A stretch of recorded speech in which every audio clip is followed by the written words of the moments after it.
we have some exciting new information coming forth from AEP Connections, our partners. So if you are looking to learn more about executive function supports in a creative, hands-on way, AEP Connections has a brand new course designed by Sarah Ward, and it's a spin on a make and take course that will occur over 4 sessions, providing feedback and answer questions that you come up with as you implement strategies in real time. They also have 2 dyslexia courses forthcoming, and that will be a live focus on assessment and co-occurring needs and share some of the best practices on how to support dyslexic students. Another course will be an on-demand course where you will learn what you learned in the first course and dive into strategies. There's also a course on PDA, which is also known as pathological demand avoidance, or as some people say, persistent demand for autonomy. It's a follow-up on supporting PDAs using a declarative language approach. So that's a little bit about the lineup for the fall. Again, you can have more information on this at aepconnections.com. We also will include the link on the page for this episode. So please check into these great courses and also check into the continuing education credits you can get through so many organizations. The primary purpose of Uniquely Human, the podcast, is to educate and inform. The views expressed during all episodes are solely those of the individuals involved and do not constitute educational or medical advice. Listeners should consult with professionals familiar with each individual or family for specific guidance. Uniquely Human, the podcast, is produced by Elevated Studio. Music is graciously provided by Matt Savage of Savage Records.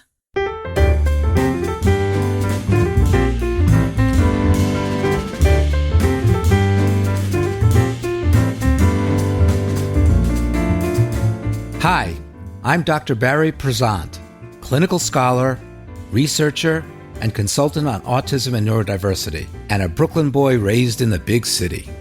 And I'm Dave. I'm none of those things, and I grew up on a farm in Illinois. But being on the spectrum myself, I have plenty of personal insight to lend. And this is Uniquely Human, the podcast, a show that illuminates and celebrates autism and neurodiversity.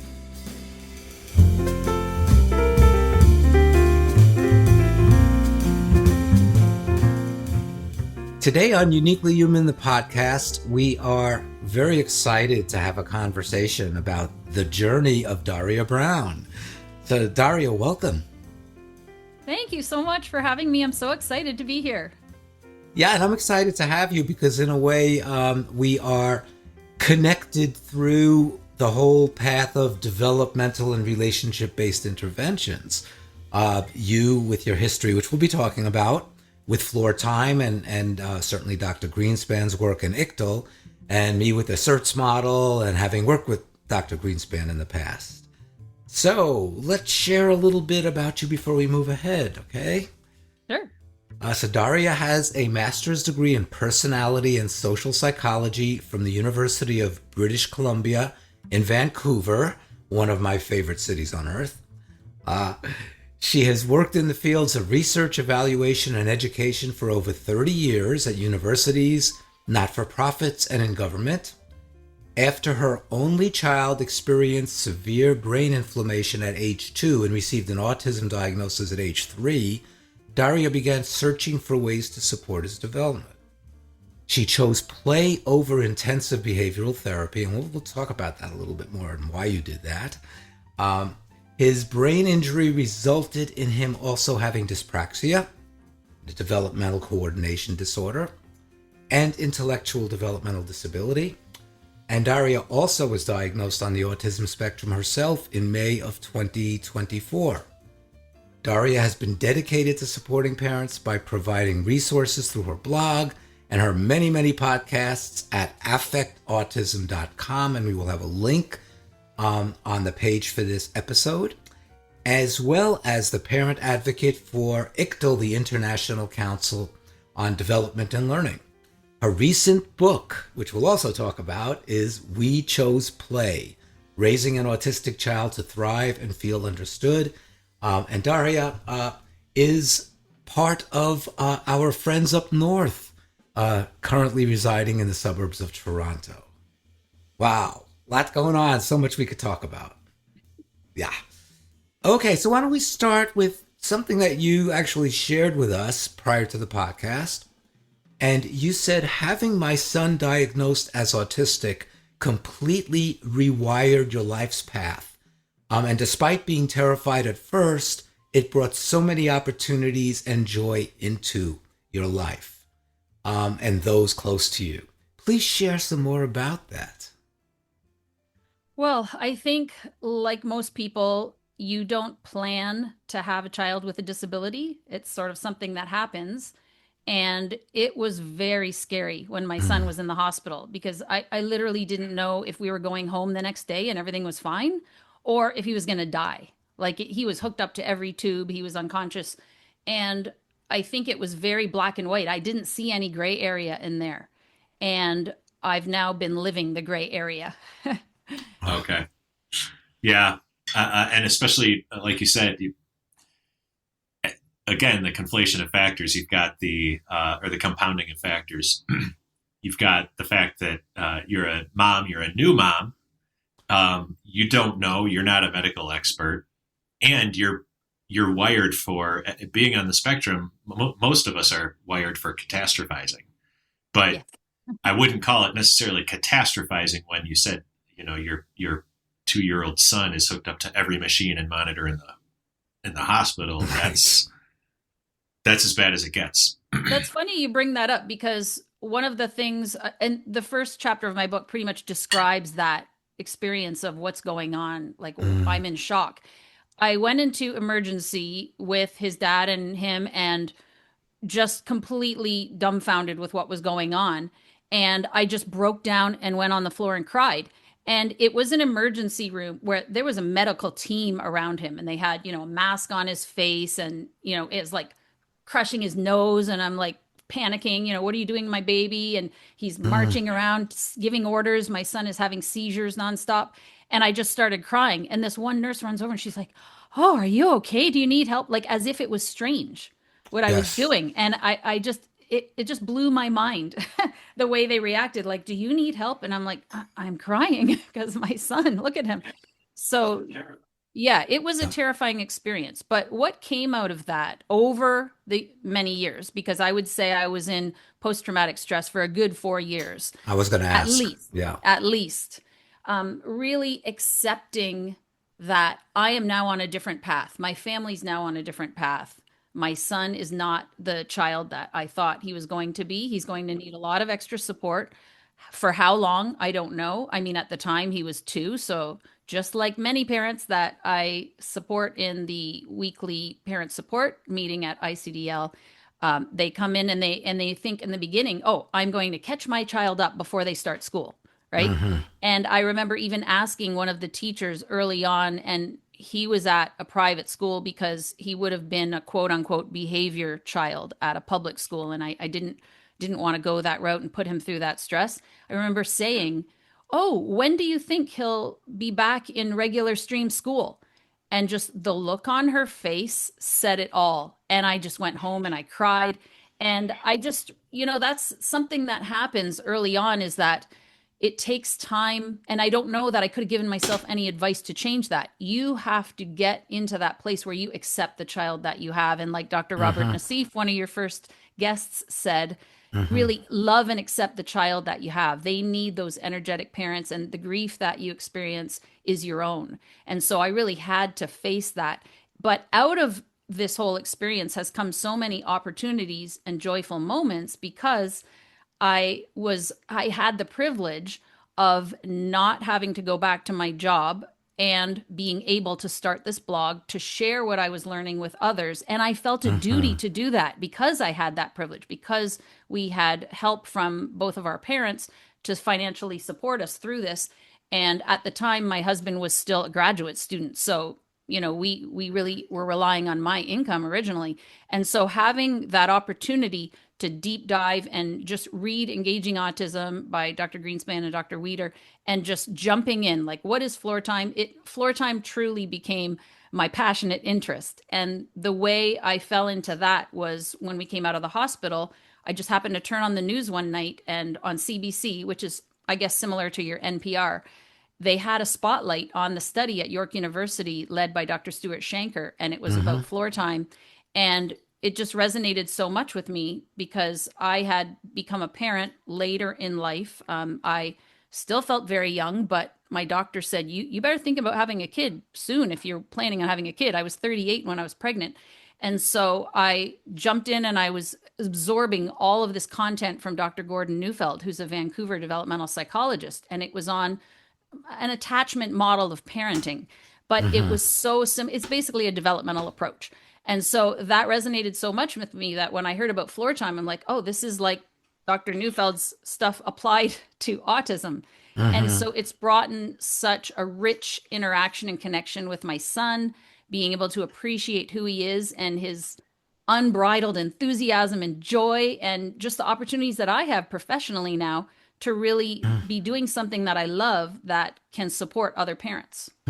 I wonder if the fact that, in a sense, your son is a survivor, especially of the medical issues early on, if you wanted to take an approach that was more nurturing rather than correcting, and just seeing him as not a youngster to be fixed, but it's like, my goodness, thank God, little guy, you made it this far, and I really want to connect and be with you here. You know what?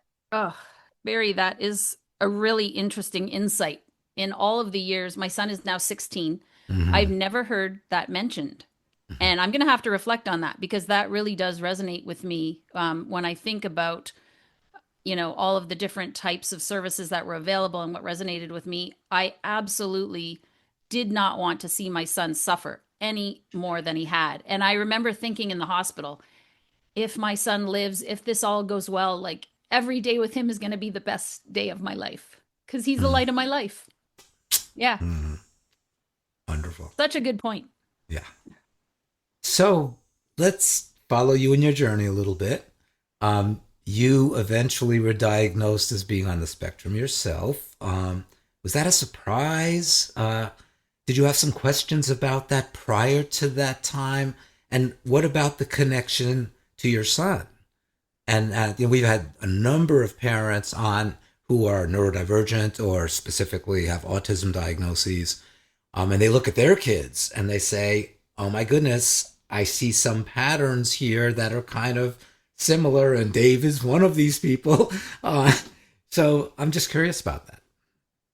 Well, I guess it was first in a podcast I did with a UK self-advocate who Dr. Virginia Spielman introduced me to, and she's the director of the STAR Center and used to teach for ICDL. And she had suggested I do a podcast with her and Kieran Rose. And he was the first one, after I did some follow-up podcasts with him, to sort of say, you might be one of us, kind of thing. And I remember thinking, well, I definitely have lots of quote unquote autistic traits, and my son's personality is just like mine. And that's interesting. But I didn't have the disabilities that my son had. I still had that understanding of autism that existed before, which is, severely disabled, not able to function in everyday activities and that kind of thing in my head. And I didn't have any of those issues growing up that I was aware of, and that certainly I didn't. And then over the period of COVID, I noticed this huge explosion in neurodiversity affirming podcasts. And I started listening to a lot of them. And I couldn't believe all of the middle-aged women and adult women that were being interviewed, that they had an autism diagnosis that described what they were like. And I was like, that's totally me. What? I do that. What? Are you kidding me? Could I be autistic? And now my ex-husband, but at the time he said, well, sure would make a lot of sense. It sure would explain a lot. That's what he said. He said, it sure would explain a lot. And so I I asked my doctor to put me on a wait list for a diagnosis through the public health system. And I didn't have health insurance, so I couldn't afford to pay for that. And it was a long wait list. They said 18 months. It was over 2 years. And I was really worried that they were going to look at me and say, "You're a perfectly functioning human being. Like, what are you doing wasting our tax dollars?" But I had the opposite experience. The psychiatrist who diagnosed me and, did quite a thorough diagnosis, interviewed my younger brother, etc., said, "There is no doubt in my mind you are a late diagnosed autistic woman and you never ever would have been picked up." Because I was a goody two shoes. I was the teacher's pet every year in school. I loved school. I did super well at everything I did, whether it was tennis or track and field or cross country or whatever, piano lessons. Like, I always did really well and I loved everything. And I was this keener kid. My goodness. That's just it. The it's so easy for people to slip. I don't want to say slip through the cracks, but to go unnoticed, we'll say. Yeah. And I certainly didn't have any understanding of what used to be called Asperger's syndrome. And we understand now the reasons why it's not named after someone who did horrible experiments in Nazi camps. But being part of the autism spectrum now, I think it still is very confusing to so many parents. How can this person has a full-time job and is a mother and doing this and that be autistic when my child is banging their head against the wall and not speaking and having so many behavioral issues? So believe me, I understand that completely.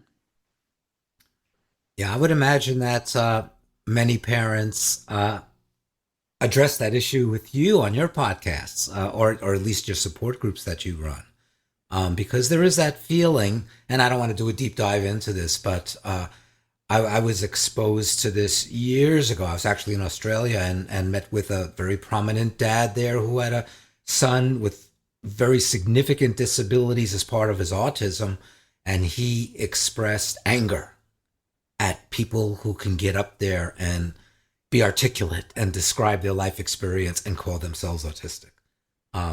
But yeah, we know that that's an ongoing issue. So, but why don't It we? gets down to the definition of autism, which, Yep.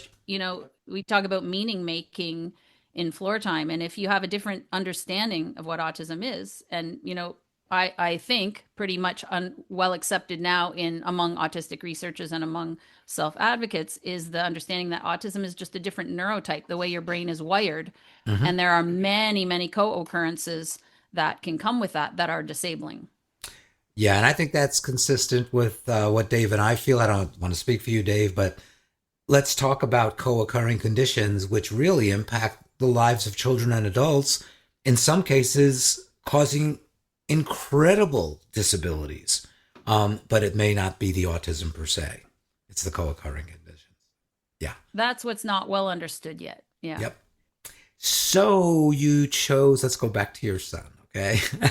You chose floor time. I'm just curious if you were exposed to, some of the pressure that parents feel to do ABA. Now you're in Canada. Of course, ABA is all over Canada now. Maybe it wasn't so prominent and politicized as it was back then, as it is in the U.S. or was in the U.S. So you had a choice. So talk about going through that choice and reflecting on the two.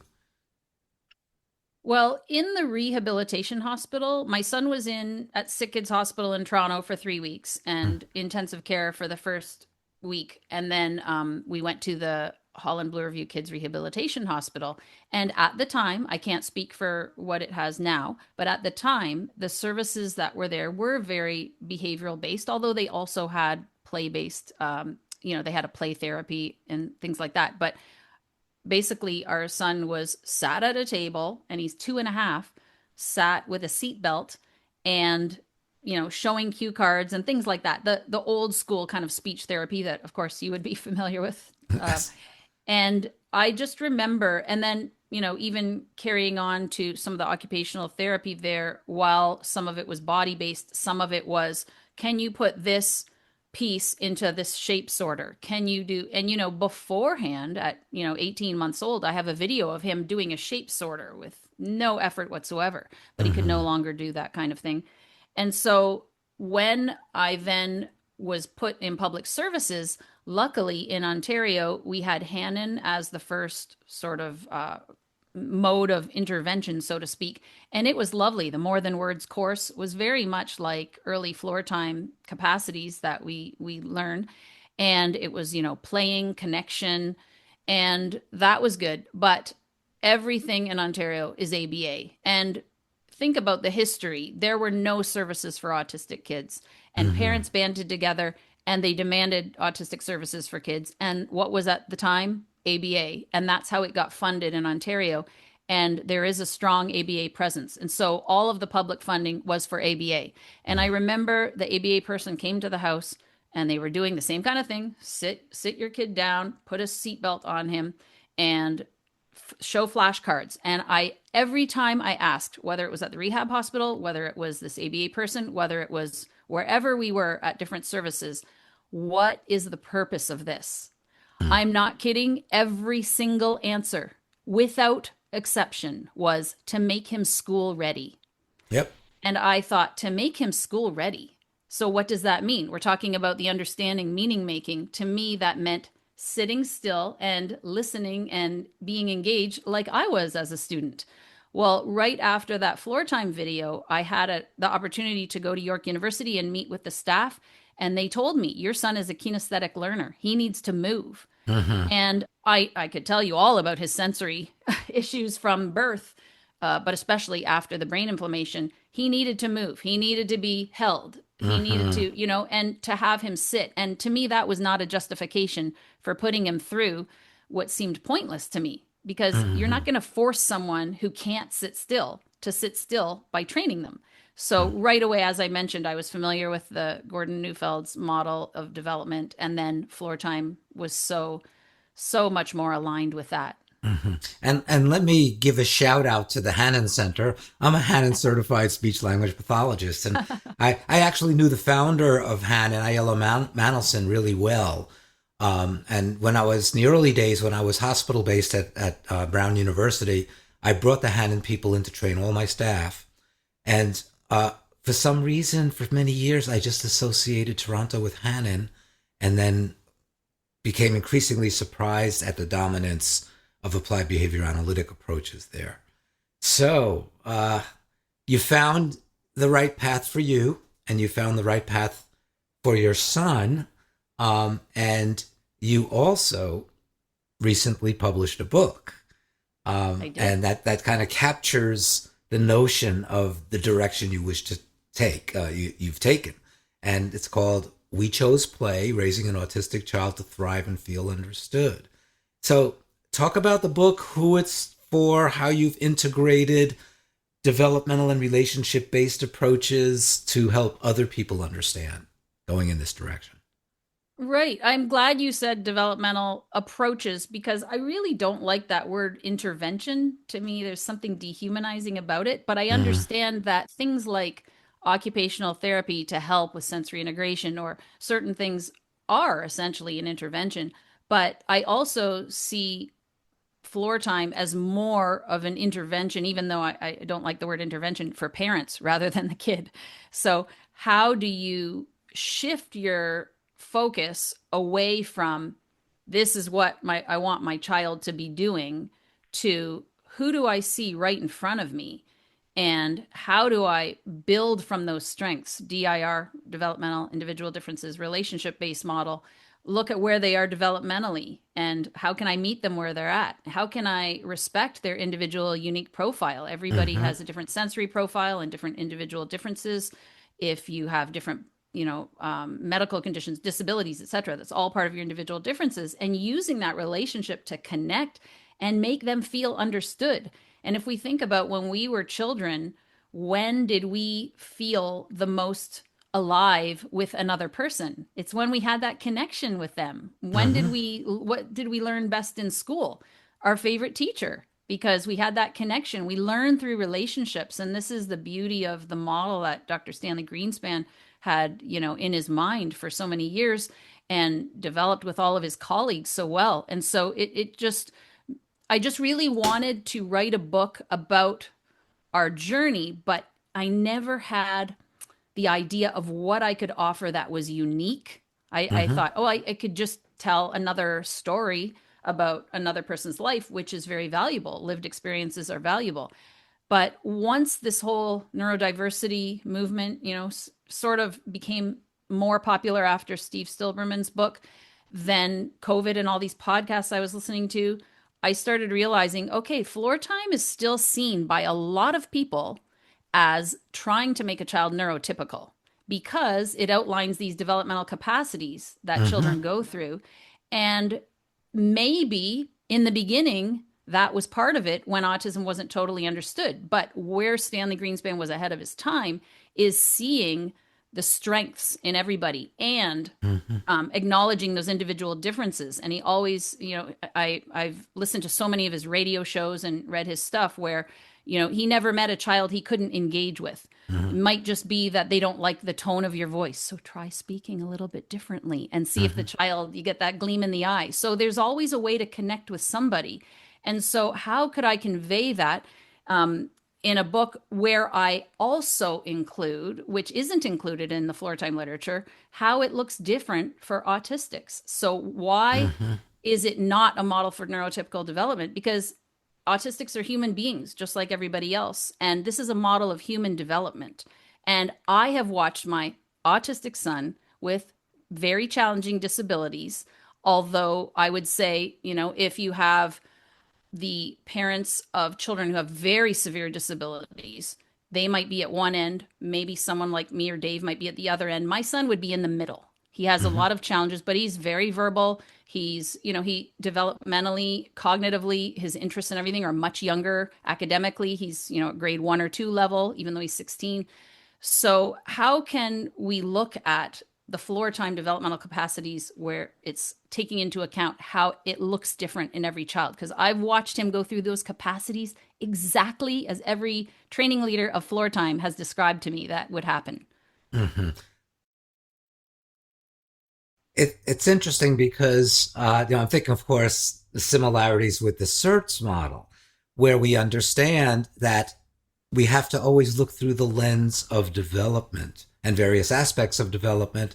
But where is it that neurodivergent kids, autistic kids need extra support and guidance? And I think that's the difference. It's not intervention. If you're working from a developmental perspective, and you're right, it's developmental guidance where we're being highly responsive in that reciprocal opening and closing circles of communication notion, but being so highly observant that we know when to lay back, when to step in, when to provide, when to join, when to say this youngster, just had put up with a lot and needs some breathing space to regulate. And it's that responsivity, I think, that really is so different from other approaches that underlies any good developmental approach. Absolutely. And that's a real learning curve for some parents. I think a lot of people and practitioners, I've seen people who have no floor time training or no developmental approach education, and they're just so naturally attuned to a child and understand. I brought my son loved model trains. That was for sure his passionate interest growing up. We would go to all the model train shows, and we went to one in Kingston where I have a good friend from high school, and she wouldn't know anything about the world of autism or anything about this. And she came and she was just watching my son. And, he was a little bit bigger now. He was probably 10 or 11, but he's flapping his arms away, watching the model trains, just like he's very, very loud. He gets that from me. Very loud, booming voice. So lots of people turning their heads and looking.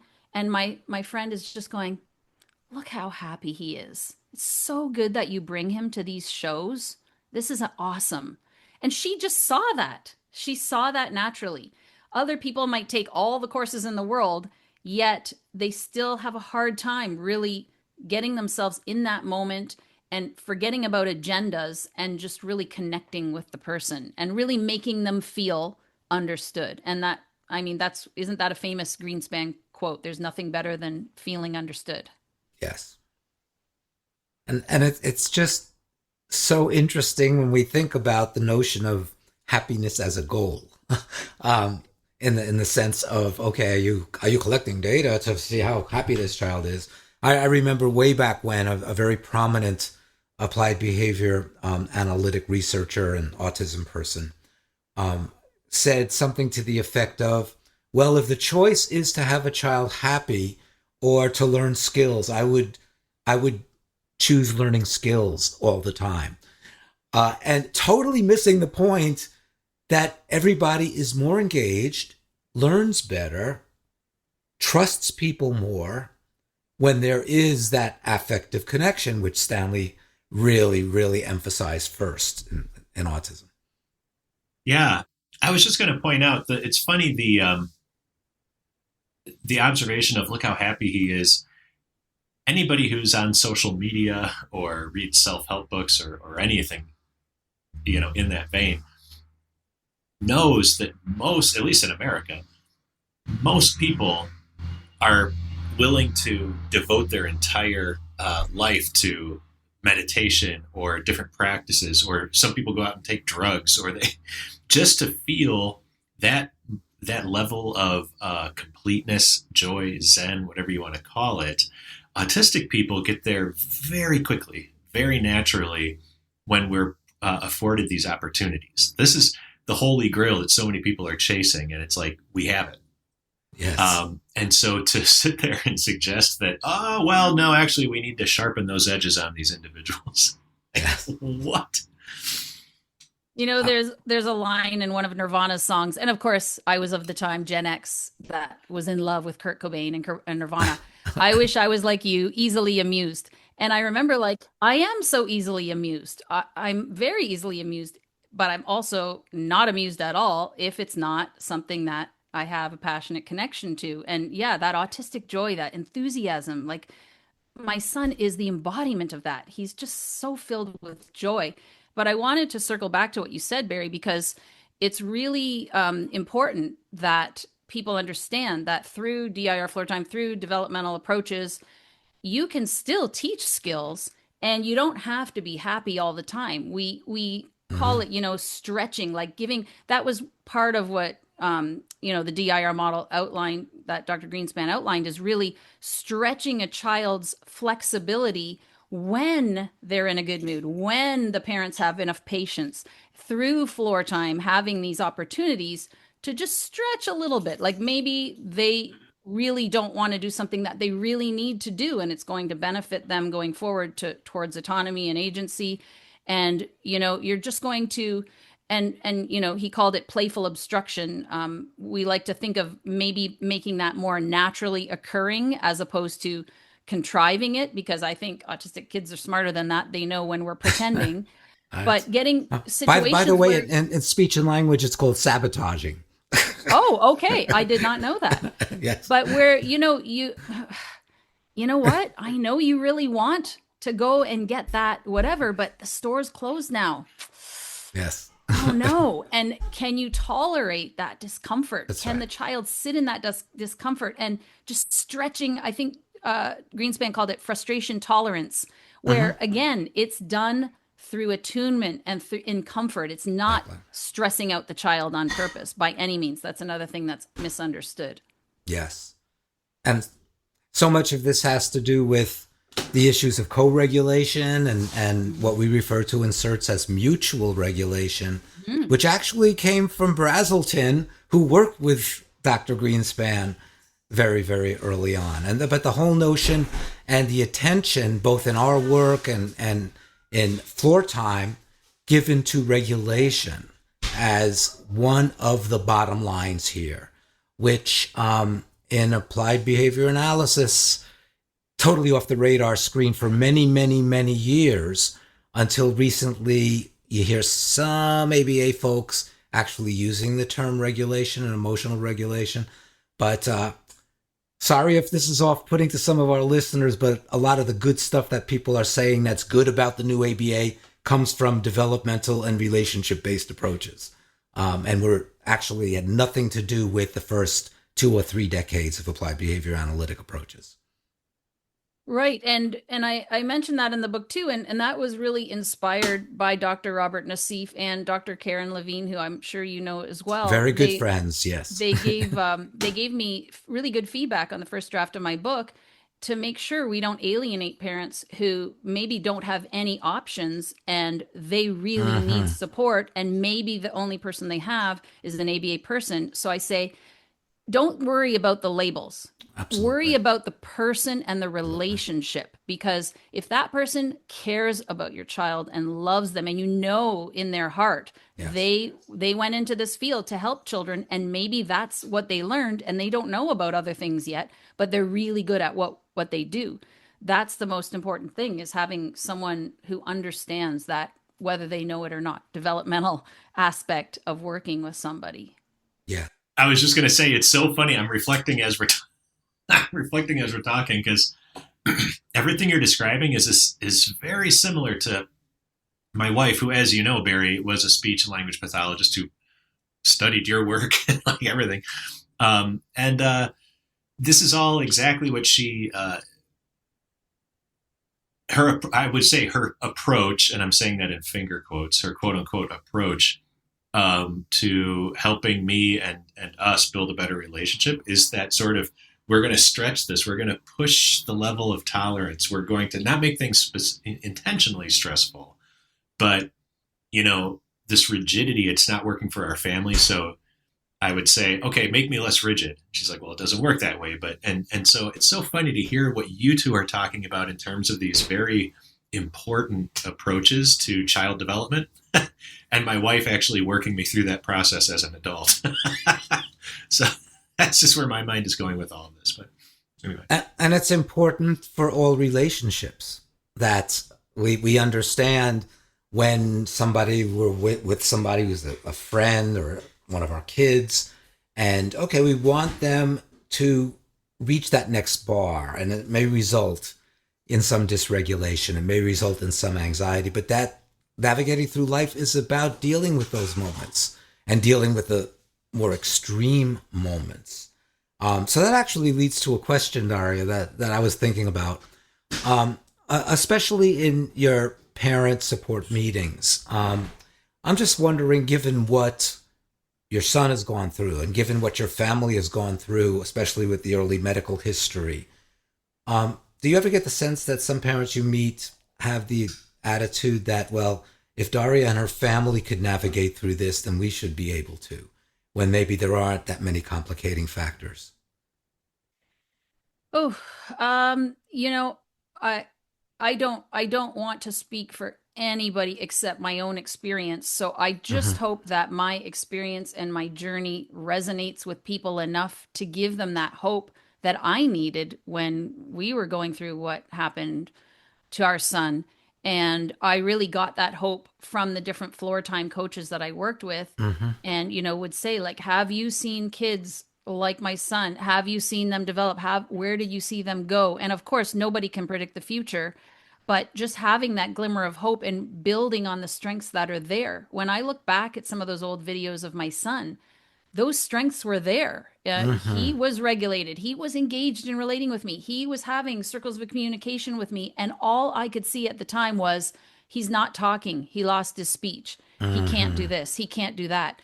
And so just by helping reframe the outlook that you have and just seeing the strengths in your child sometimes is really hard to do. And, you talked about rigidity, Dave.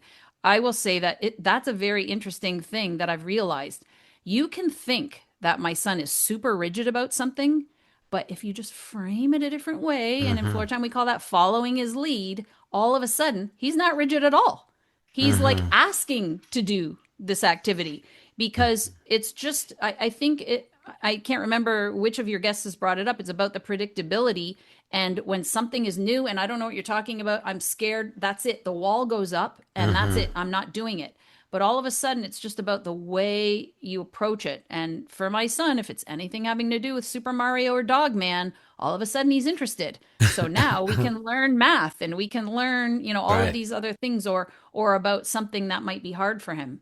Yeah, when you're being challenged in a way that the status is clear, that somebody is in the challenger role and I'm being challenged, you're far more willing, I would imagine, to plant your feet or, dig your heels in and not budge. But if it's a playful endeavor and the spirit of what you're working on is playful, then yeah, you're more receptive to taking a different mindset on something. And seeking control is a human tendency that supports regulation. It could be maladaptive if it's so off-putting to other people. But if we look through, and this is the phrase that we use, similar to what you were talking about, Daria, you have to look through a different lens, and it colors what you're seeing in a totally different way. Because I think somebody once said, attitude is the mind's paintbrush, and what attitude and lens you look through results in different colors. So that's really important.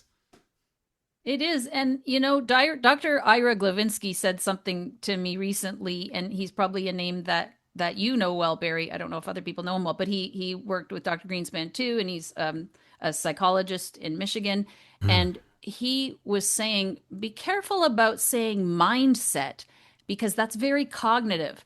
And we've got to think about the whole body. That you're nodding like, that sounds like Ira. The whole body and the whole emotional aspect and affective aspect. It's not just a mindset, it's just the whole experience. And so I'm still reflecting on that comment he made. Well, it makes sense because your body reinforces your emotionally what's going on in your brain, right? So if your mindset, quote unquote, is this is going to be scary, your stomach reinforces that by saying, scary, we better feel butterflies and terrible. Our heart better start to race. But if you can get your body to cooperate with your brain, I totally see the logic in And then there's the probably one of the most famous books on trauma, The Body Keeps the Score, by Bessel van der Kolk, who I had a chance to meet last summer, who has done more work in PTSD than practically everybody from a clinical and a research perspective. What was really interesting was, just a quick note here, is that if you read his book, so many of his quote unquote case studies after decades of practice as a psychiatrist sound like the reactions of people who are neurodivergent or autistic and are extremely dysregulated. Yet when I met him, we were both teaching courses at the same time at this institute. So I didn't see him present. He didn't see me present. He asked me, or he actually acknowledged, he goes, so your area is autism? I said, yes. He goes, I know nothing about autism. And after having read his book, I said, you know everything about, or at least much about autism, maybe not everything, because you see it in a person's body. Are they related to you? Do you dysregulate them? Do you regulate them? Are they available for learning and engaging? Are they experiencing joy? Are they experiencing extreme stress? That's how it is. And that's one thing I think developmental approaches really are partially designed on, and that is helping people read children well and read other parents if you're a professional dealing with parents as well. While I'm not familiar at all with his work, I know that trauma has been a big buzzword in the last few years, and a lot of the floor time coaches and trainers and the OT that we've worked with for years, Maud LaRue, does a lot of training in trauma and teaching in trauma, and how much that intertwines with the autistic experience. And it's so valuable for parents to understand what can be a traumatic experience for a child. For my son, he cannot and will not, no matter what, wear a Band-Aid. And I think that comes from having numerous IV changes while he was in the hospital.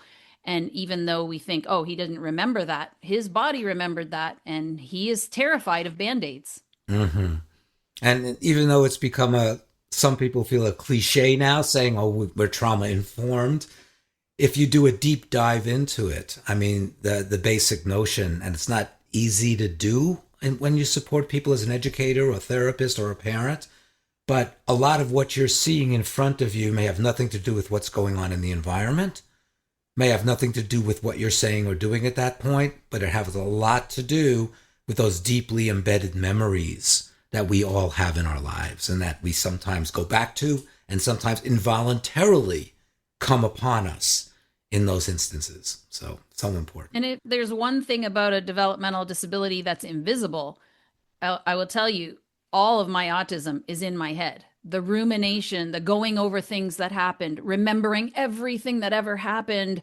Every time I was, made fun of or whatever, or times that I've done stuff that I felt terrible for doing and never forgiving myself and going over it and over it, or the time I got a speeding ticket 25 years ago that I'm still angry that I could have said this instead to the cop, just that debilitating rumination nonstop. So autistics do have that going on in their head. And if something happens that one time, I think you mentioned this on, I can't remember which episode, Barry, like that is going to stain that experience for life for that child unless something really different happens, because they remember that. And if it's negative, that's it.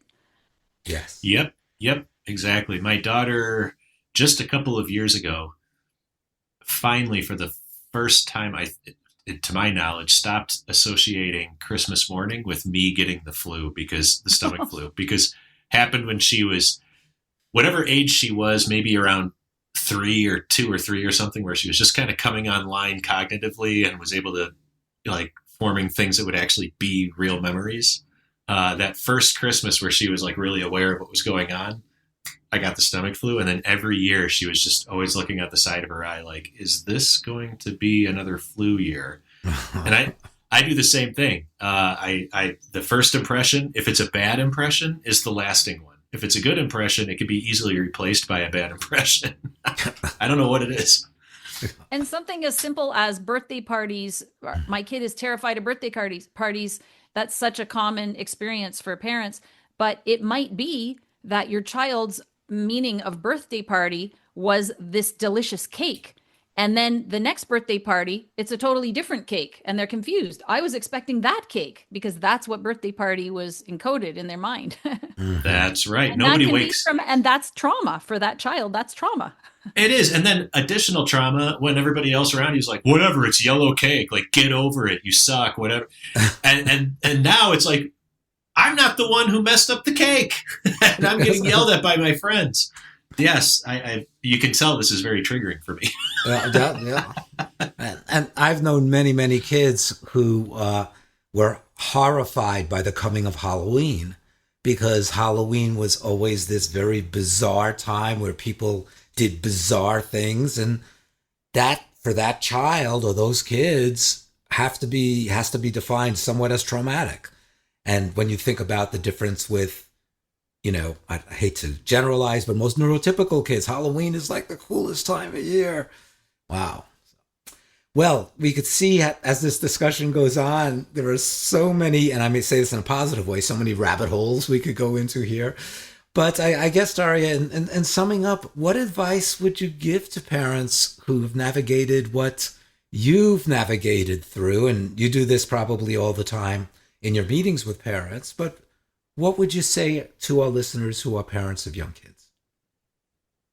I would say that it's really important to understand that there's no set rules on what you have to do. You are on your own path, your own journey. Get to know the child that you have. And it's hard in the beginning when you're just planning, all these expectations of how life's going to be and things look different. But really, just see what that child loves and enjoys, and really just try and connect with that, because through that relationship, they will feel understood, and that's how they're going to thrive. And, if you're specifically thinking about floor time, that what is regulation can look very different across children. There can be someone in school that looks perfectly calm and inside they're totally dysregulated. Mm-hmm. Or someone who's running around the room, but that's the only way they can pay attention and listen because their body needs to move. Mm-hmm. And similarly with engagement, you think, I need eye contact to prove that you're listening to me. No, you could be across the room busy with something and listening very intently and engaging in a way that doesn't look like typical engagement. So just keeping in mind that your child is a unique person, they're on a unique path, and you've been blessed with this opportunity to raise them and help them thrive. Which is a learning journey for all of us. And I think absolutely we should definitely embrace that. So any parting words, Dave? I just related so much to all of this, except for the part where you two are clearly experts in the various models. But the lived experience piece, I'm just, it's hitting all the notes for me. And, again, this discussion is so, it's so well informed, because this isn't like a pedantic, oh, I read this book and now I'm discussing the book. Like you are living this every day in multiple roles. So Yes. thank you so much for sharing this wisdom with us. Yes. And congratulations on your book. We will have a link on the episode page. So the book again is We Chose Play, Raising an Autistic Child to Thrive and Feel Understood. And that feeling understood, that should be in bold capital letters right there, right? So true. Daria, it's been a pleasure. Thank you so much. Thank you so much for having me. I really appreciate the opportunity. Sure. Take care. I earned my degree online at Arizona State University. I chose to get my degree at ASU because I knew that I'd get a quality education, they were recognized for excellence, and that I would be prepared for the workforce upon graduating. To be associated with ASU, both as a student and alum, it makes me extremely proud, and having experienced the program, I know now that I'm set up for success. Learn more at asuonline.asu.edu.